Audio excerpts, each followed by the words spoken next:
What does your presence offer to the soul of those you're called to lead? Think of a close and trusted family member or friend.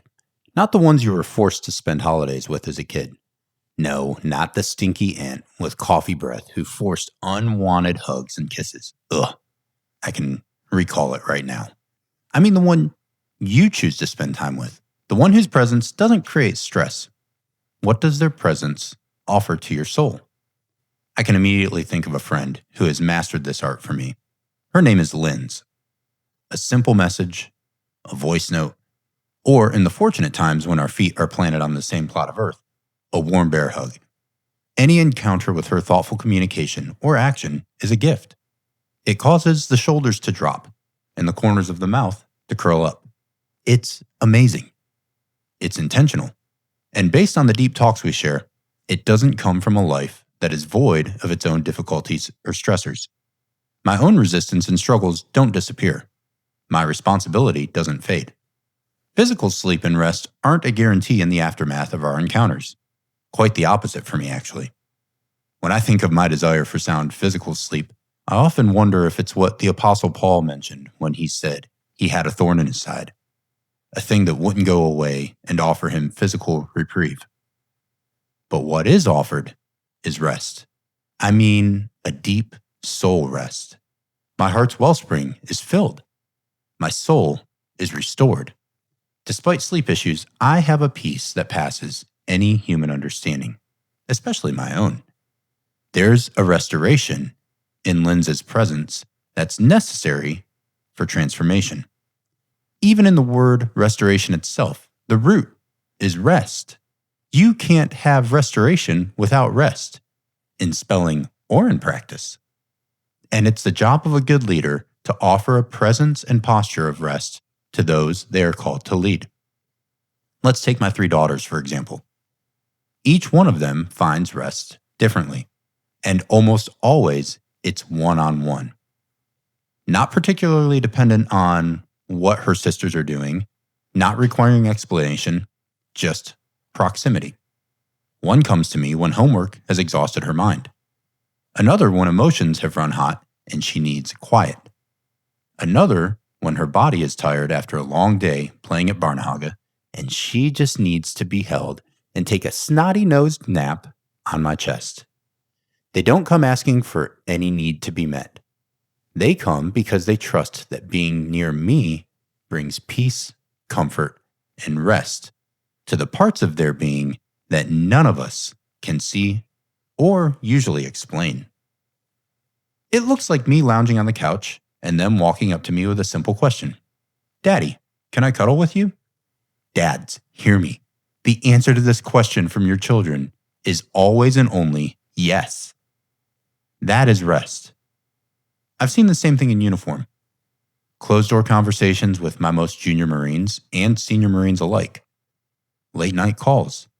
Messages that I received when the alcohol in their system might have lowered the guard that they normally would throw up.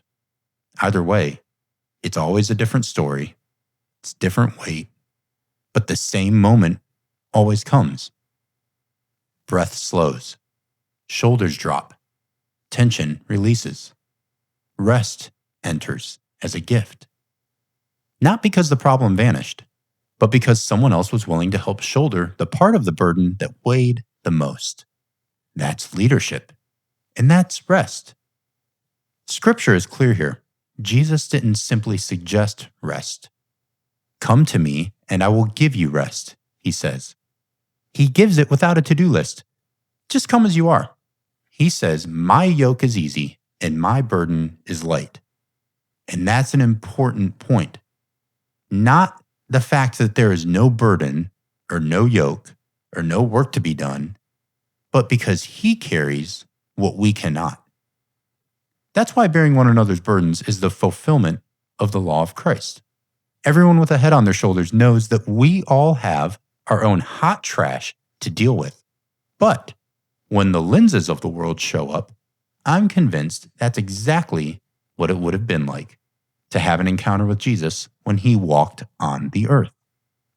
Psalm 23 goes even further.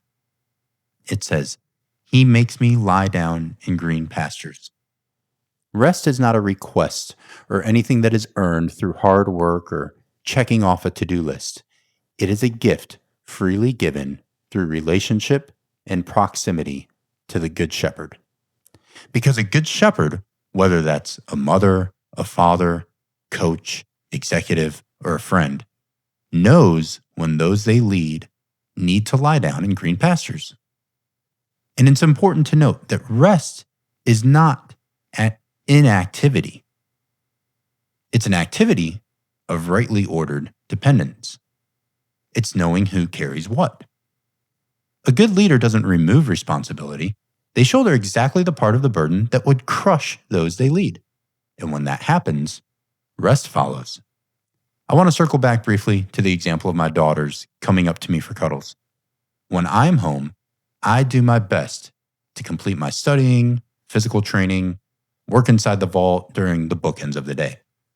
The moments when my children are in bed and asleep, because when they're awake, I want to be present as much as I possibly can. If we aren't outside, you'll often find me just sitting on the couch. I could find a lot of things to do, and perhaps it would bother some of you to see me so inactive. But I've learned the art and beauty of slowing down and showing up for my little girls. Being physically present and visibly available is everything. My oldest, Aria, said during a couch cuddle just last weekend, "Daddy, I hope we can always snuggle up no matter how old I get." I just smiled at her and said, "I'll never leave you alone. All you have to do is come to me." Yes, I chose my words pastorally, perhaps, in that moment. I've been charged, in my faith, to be a model of Christ in our home. I'm confident that the seeds I plant will flourish in her heart and mind one day, exactly when she needs them the most. So as I step into a season of rest with my family, this is the posture I want my daughters to remember. Not absence. A dad who offers presence. Not a promise of escape from suffering or pain. A dad who offers covering. Not withdraw. A dad who models stewardship of time and talent. And not a silence masked as some false sense of stoicism. A dad who tells them that I wake up early and sacrifice aspects of my life to be present for anything and everything they need. Because being their dad is my greatest joy. So let's land this plane as we enter another Monday. Do you believe that rest is a necessary part of work and transformation? Do you believe rest is a sign of trust and security? Do you believe rest is something you cannot manufacture for yourself, but you must receive it through rightly aligned relationships and proximity? Would those closest to you share your perception of your beliefs on rest? This is the last Power of Framing episode before I enter a sabbatical for a period. I trust this season offers you rest as you all continue to build a virtuous life, team, and culture around you. Remember, virtue is always caught before it's taught.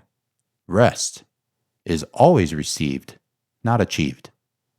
What does your presence offer to the soul of those you're called to lead? Donnie and I cannot wait for you to join us on Friday as we take the vault off the hinges and dive deep into this virtue together just for you. Whoever you are and wherever you are always welcomed and you are always worth it here. Thank you for letting me journey with you. I'm with you on your left. Always.